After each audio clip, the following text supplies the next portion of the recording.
අමාත්‍යාංශයේ විදියට ශ්‍රී ලංකාව ලෝකයේ තුල ඔසවා තැබීම සඳහා විශාල ජයග්‍රහණ ප්‍රමාණයකට යන්න හැකියාව ලැබුණා. ඒ වගේම රටට ආදායම් ලබන ප්‍රධාන ආයතන දෙකක් තමයි සංචාරක කර්මාන්තය සහ විදේශ රැකියා ශාස්ත්‍රය. සංචාරක කර්මාන්තය පහුගිය කාලයේ පුරාවට අර්බුදයට ලක් වෙලා තිබුණේ විශේෂයෙන්ම 2019න් පස්සේ.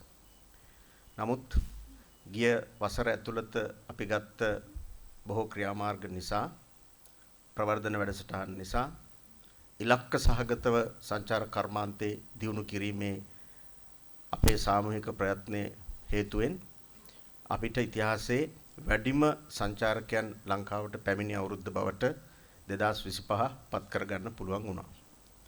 23,62,000ක් අපි ගිය අවුරුද්ද තුල සංචාරකයන් ලංකාවට ගෙන්ව ගත්තා. දිට්වා සුනිකුණාටුවත් එක්ක ඇත්තටම යම් අවිනිශ්චිතත්වයක් ඇති වුණා සංචාරකයන් පැමිණීම අඩු වෙයි කියලා. නමුත් අපි සනිකව මැදිහත් වෙලා ඒ සඳහා විශේෂ මෙහෙයුමක් ක්‍රියාත්මක කරා. ඒකේ ප්‍රතිඵලයක් විදිහට ගිය අවුරුද්දට වඩා 15%කින් මේ අවුරුද්දේ සංචාරකයන්ගේ පැමිණීම වර්ධනය කරගන්න පුළුවන් වුණා.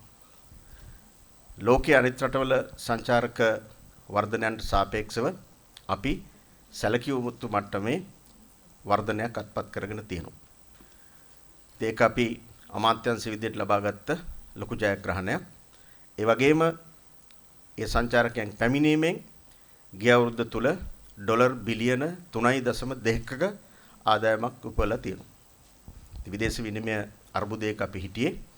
ඉතින් අර්බුදයට පිළිතුරක් විදිහට සංචාරක කර්මාන්තයෙන් අපි ගත්ත විවිධ ක්‍රියාමාර්ග විශේෂයෙන්ම හෝටල් අලුතෙන් බිහි කිරීම සිද්ධ වුණා පෞද්ගලික අංශය හරහා ගුවන්තොටුපළ පුළුල් කිරීම කරා පෞද්ගලික අංශයේ දායකත්වය එක්ක ඒ වගේම සංචාරක කර්මාන්තයට අවශ්‍ය කරන අපේ මාර්ගෝපදේශකයන් පුහුණු කිරීම ඒ වගේම අනිකුත් යටිතල පාසුකම් සියල්ල සම්පාදනය කිරීමේ ප්‍රතිඵලයක් විදිහට හෝටල් කාමර ප්‍රමාණය වැඩි කරගත්තා.